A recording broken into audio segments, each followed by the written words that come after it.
Hello my precious cinnamon rolls, my name is Phoephoe, and I'm here back again playing Loren, the Amazon princess. Previously we basically went an episode in camp, talking to people, and we triggered something else now. Elanor was warming her hands by the campfire. She heard a soft snicker and looked up to see Chambara standing on the other side, watching her. Elanor says, "What?" Chambara looked around and then rounded the fire slowly. "We haven't had a moment alone for quite some time. Trust me, I've been waiting." Elanor says, "Why?" The witch smiled and slinked by Eleanor's side. She started to rise to greet her, but Chambara shook her finger and forced Elanor back down to the ground. Chambara says, "Don't get up. I like you right where you are." Chambara ran her fingers across Eleanor's forehead and down the side of her face. "I've always been quite satisfied by my way of living, but sometimes I truly envy a princess." Elanor asks, "What are you?" Chambara says, "Shush." Chambara slowly lowered herself to sit in front of Elanor, her eyes never leaving her. Elanor swallowed hard, wanting to flee, but not finding any strength to do so. "Tell me now, tell me, so I can see it pass through your lips." The dark witch leaned forward. "You want me?" Time stopped for Elanor as Chambara's hand crept up her thigh. Chambara says, "Don't you?" Elanor says, "Want you?" Chambara smiled deviously, and her hand travelled up to the tender part of her neck and into her hair. She gripped Eleanor's roughly, and her smile intensified. "You do." The mild choking sensation confused Elanor. She shook her head and pulled Chambara's hand from her. Elanor says, "You envy my mistress because she owns me. You wish instead that I served you. Is that why?" The mood was spoiling. Chambara tried to recover a demure look by getting even closer to Elanor, but she was already miles away in her mind. "Wouldn't you prefer me to her? Isn't that what you secretly want, deep down?" Elanor caught Chambara's hand before it wandered further. "Don't. You've not only insulted me, but Loren. You act as if you know me so well, but it's clear you know nothing." Chambara says, "Excuse me?" Elanor stood up and glared down at Chambara. "Beautiful as you may be, your heart is black." Chambara instinctively slipped her hand over her heart. "Black?" Elanor was burning from how casually Chambara spoke to her relationship with Loren on the Amazons, from how she treated her like only a slave to be traded from mistress to mistress, and how she thought she could so easily bed her and have considered a privilege. Elanor said nothing more to the witch as she turned from her. "So you're one of those types," Chambara said. Elanor could hear Chambara stand, but she refused to look at her. "Don't lose any sleep tonight, because I certainly won't. Making you squirm was fun to watch, though. But you'll see your mistake soon." Elanor then felt Chambara walk up close behind her. Her hot breath soon fell near her ear as she spoke. "You will beg and you will plead, but it won't matter, dear girl. You will never, never cross the bridge you just burnt." Witch's nails lightly trailed down Eleanor's back, and she shuddered. The warmth of the fire seemed to disappear completely. Elanor was then standing completely alone in the cold of the night. Okay. The next morning, Elanor could tell exactly what she had leashed upon herself. Chambara was there in her tent, laying next to her in very questionable clothing. Elanor says, "By the stars!" Chambara says, "The stars have nothing to do with this, darling." Elanor says, "Why are you—" Chambara ran a hand down the side of her body. Eleanor's eyes followed her hand immediately. "I was wondering which outfit to show you, and I chose a black one." "Black, like my heart." Chambara rolled over onto her stomach and arched her back slightly. Elanor sprung up and away from her. "Do not come into my tent again, I mean it. Now leave, please." "Dressed like this? What will the others think?" Chambara smirked and lifted a leg playfully. Elanor says, "The others?" Fear crossed for Elanor. She realized how it would look seeing Chambara leaving her tent in the morning, looking like she did no less. Elanor says, "You're evil." Chambara laughed with pleasure and Eleanor's stomach flipped. Unfortunately, Chambara got up to do exactly what Elanor had asked. Elanor tried to stop her, but Chambara had flipped up in the tent flap and paraded out unashamed. Elanor saw everyone eating breakfast by the fire freeze and watch her. Ray's fallen cup was the only sound heard as Chambara strutted to her own tent. Elanor turned a fierce shade of red. Chambara looked back at Elanor briefly and gave her a look that let her know this wasn't over, not by a long shot. "Oh, infection increased." Okay. Whatever. I'd not done that section of the game with that character before. Okay, we're going to go to another crypt to check out to see if Fost is still in there or not. Somebody we need to level up. No. Well, we don't need to have Myrth. I need to have Elanor and Loren in the party. Yeah.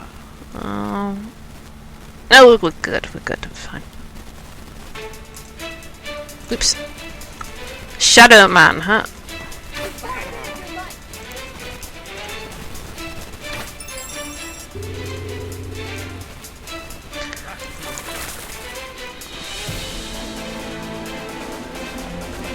Kiki. Loren. Kiki. Parliament show. Let's get it.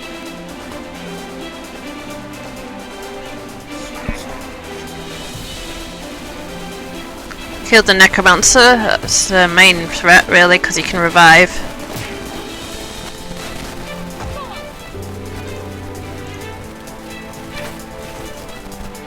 Oh, Mesphit needs to rest because he's staggered. Oh, he's staggered as well. Myrth. Oh, Loren's staggered. Everybody's staggered. There we go. Oh, Mesphit leveled up. Equally into strength and will, I think. Let's go skill point. Claw strike 1. Yeah, it was Myrth that needs leveling up. Okay. They walked deep into the resting place of Fost, brilliant breastplate, but they only found a stone altar and nothing more. Elanor says, what are the chances that the armor was simply stolen by grave robbers? Elanor says that is likely. Ramas says, only dwarves be travelling in these parts. What are you saying there? Dora says, well, you know, if I were a thief, a big if there, I would totally steal a big shiny thing left unattended like this.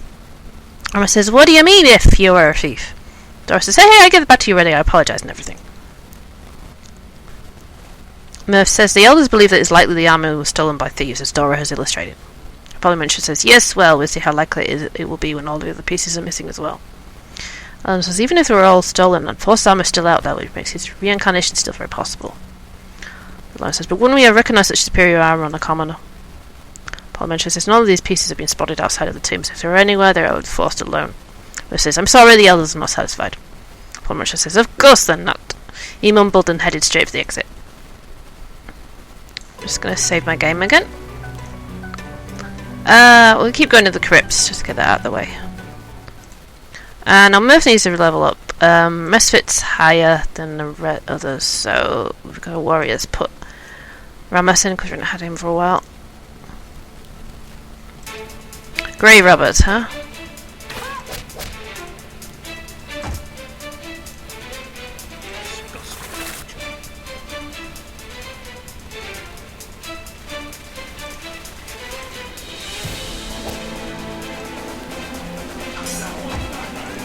Kiki, Parliament show, Ramas, Loren, Myrth, Kiki, Elanor. Oh, backstab. Parliament show. That'll do it. Oh, Myrth level up.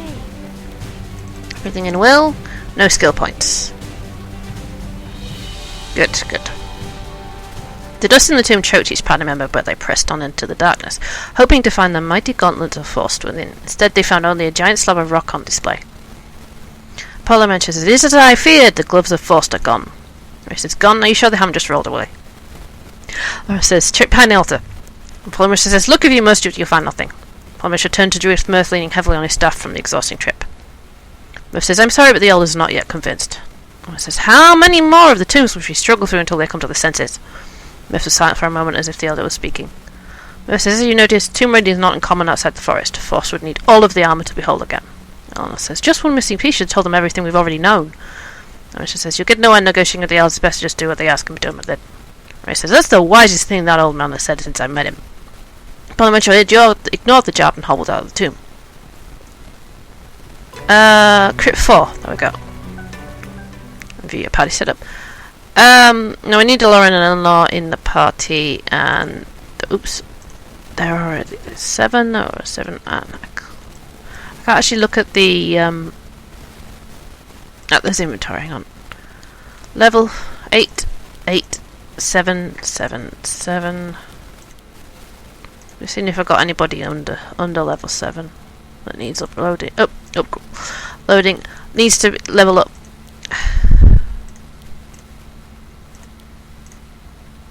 No. Everybody's at least level 7. Okay, that's fine. Zombies. Walking Dead and zombies. Oh, they're doing thriller. Okay, Elanor. Bow. Loren. Sword in the head. Show. I need to upgrade I need to level him up so he can upgrade some of his spells a bit.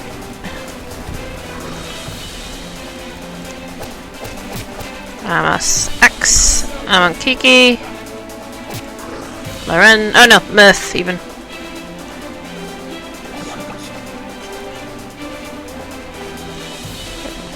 Ramas.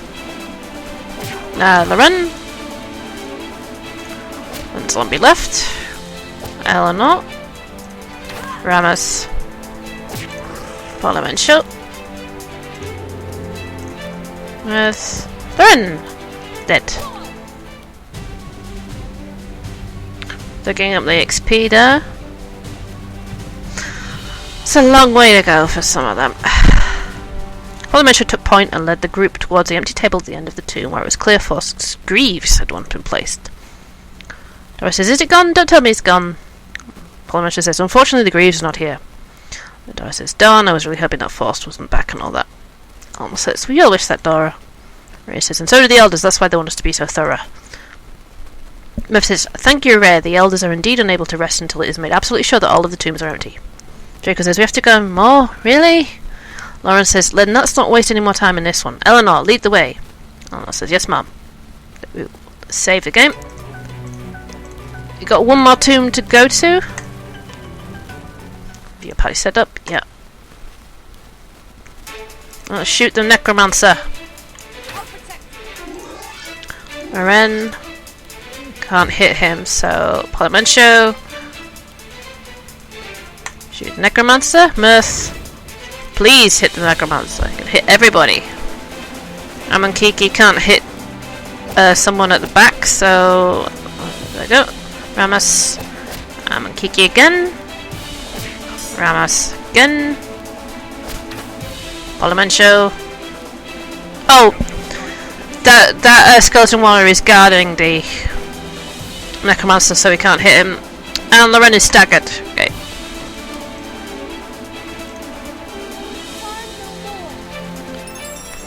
Freaking regenerating.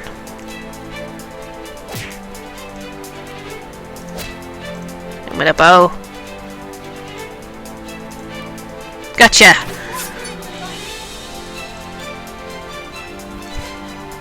Kiki. Ramas. Myrth. It feels a bit weird that bugs would damage skeletons.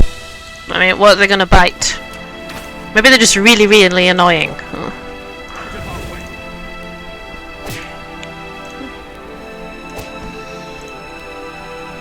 There we go. Kiki's quite close to leveling up, so when he hits level 8, we'll swap him out. It was the tomb of Fost enchanted boots, but no one held any delusions of finding them on their altar. When they saw that the slab of rock was completely void of anything but dust, the entire group was silent. Loren says, "Well, it just had to ignore the proof right in front of us." Kiki says, "This should be all anyone needs to show that the Archwizard had been correct all along." Ray says, "Forgive us us elves if we don't take everything a human says as truth. We learn from our mistakes." Ellen says, "Don't start, you two." Polymetra says, "And now can you still deny that Fost has risen again? All of the pieces have vanished from tombs that were sealed shut upon our arrival. Surely this is all the elders need to see." Myrth says, "Aye." Myrth was interrupted by the reanimation of a gigantic skeleton. Cookie says, "The dead rise, prepare yourself." Myrth says, "How could this see? No man or elf's bones could make a monster this so large." Polymetra says, "With Fost alive, this and so much more unfortunately very possible." "Argue after it's dead," Loren says. Boss fight. I think we're alright there. Okay. That's the giant skeleton. It looks the same as a regular skeleton, but it's got more HP. I'm going to get out Elanor with the archers there. Loren going straight for the bad guy. Polymencio. Fire. Yeah, Singing Swarm does air damage, but it seems to be really effective against skeletons for some reason. Kiki. Ramas. Kiki again. Polymencio. Loren. That's a giant skeleton dealt with when you just need to kill everything else now.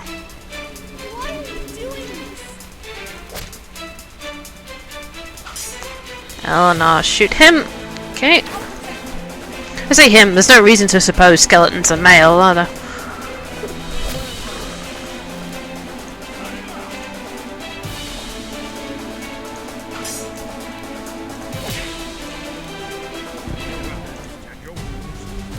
Oh, he's still not leveled. We got some XP. Dora says, that big skeleton is because Fost is back. Plumber says, it's an easy deduction, I would bet my life on it. Myrth sat in silence, her eyes closed with much effort. When she opened her eyes again, the bright light was gone. She smiled. The elders have conceded that Fost may still be alive. They will make the appropriate motions to end the war. Ray says, granted the humans stop attacking as well. And Kiki says, we are not the demons you should be fearing. Polymerus says, that is why we should convince the generals to cease fire as much as possible. A treaty must be formed.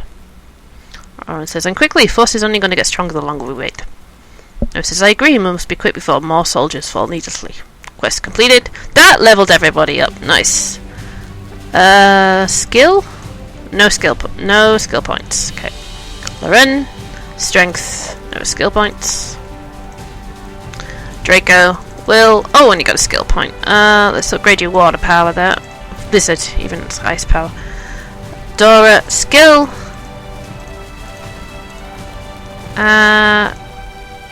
Rain of arrows. There we go. Ramas. Strength. No, not will. Strength. And whatever that one is. Mighty blow. Yeah. Karen. Skill. Whirlwind. Amankiki. Strength. And what is that? Assault. We'll have that. Yes. Ray. Skill and deadly strike. Apollomentia. Will and ooh. Do we need to heal? No. We'll upgrade your water. Flood power. There we go. Myrth. Will. And we'll upgrade your hail power. There we go. Chambara. Will. And what else we got? Death trap. Mesphit. Equally with strength and will, I think. No skill points. So the people we use the most are at level 9, and the rest about at level 8. Okay. The forest elves have finally been convinced that Force has been reincarnated even, against all odds, proving that he was a more frightening threat than the world first deemed. Let's save the game again. Let's see if anybody's got anything to talk about. Elanor walked out of the camp and towards the neighbouring wooded area. Mesphit was on the ground nearby, slumped against a tree with his hair covering his face. His hands were pulled back against the tree's trunk and slightly tightly bound. Elanor paused, taking the image of Mesphit tied up like a prisoner the same way she paused every night while feeding him. She shook her head and continued. I brought you something. Mesphit didn't acknowledge her as usual, so Elanor crouched now next to the dark elf and reeled off a portion of bread. Bread!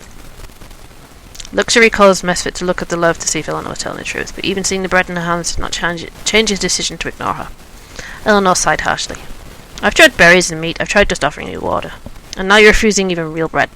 You'll die if you don't eat something. Mesphit was silent. Elanor cringed, realizing that death might actually be the dark elf's goal.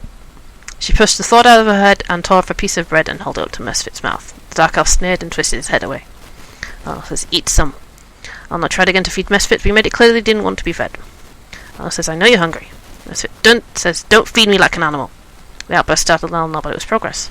Mesphit pulled on his arms, testing his bind. His arm was stuck in place for a powerful knot personally tied by Ray, but the movement drew Eleanor's eyes to Mesphit's wrists. They were red and raw. Elanor stared at Mesphit for a while as he leaned back in defeat, facing away. If I untied you, would you eat? The indignation in Mesphit's face lifted, but he remained quiet. Or would you just run? Finally, Mesphit turned to her. We'll find out.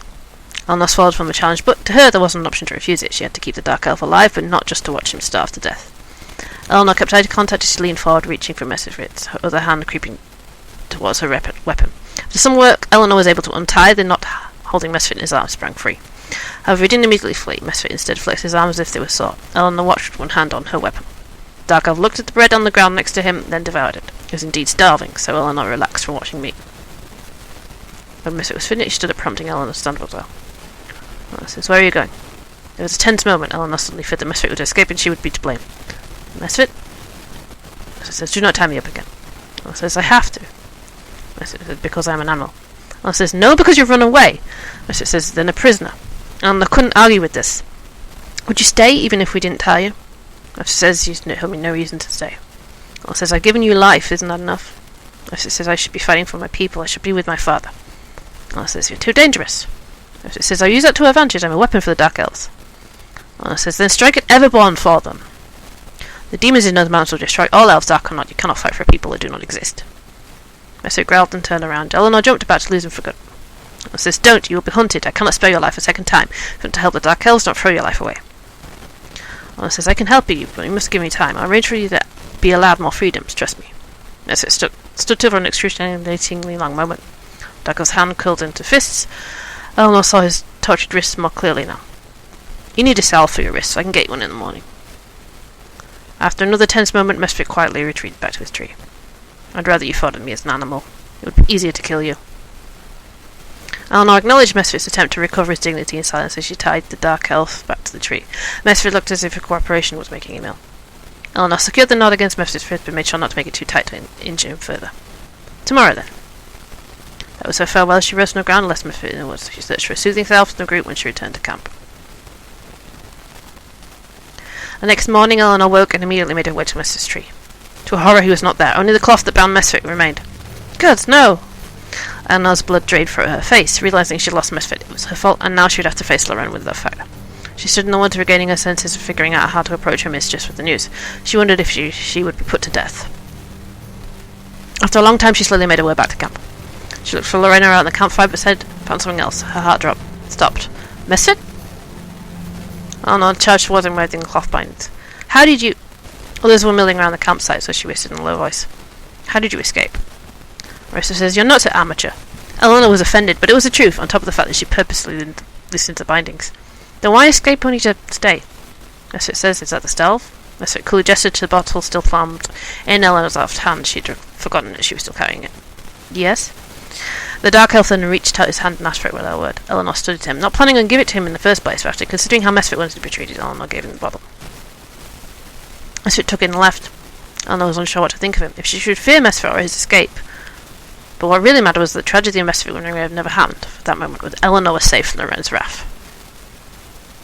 So Eleanor kept Mesphit's escape a secret and tied Mesphit's knot extra tight the night after freeing his hands to eat once again. Fortunately, Mesphit escaped Eleanor's knot each and every night, but each time he would have found in the camp the next morning. Perplexed Eleanor about what Mesphit was trying to prove by escaping his bindings just for the sake of escaping them. Was it a form of rebellion or resentment, or was Mesphit trying to prove that he could be trusted? Affection went up. And that's going to the end of this episode. Hi, this is Phoephoe. Thanks for watching this video. If you liked it, please leave a like, comment, and if you really liked it, please subscribe.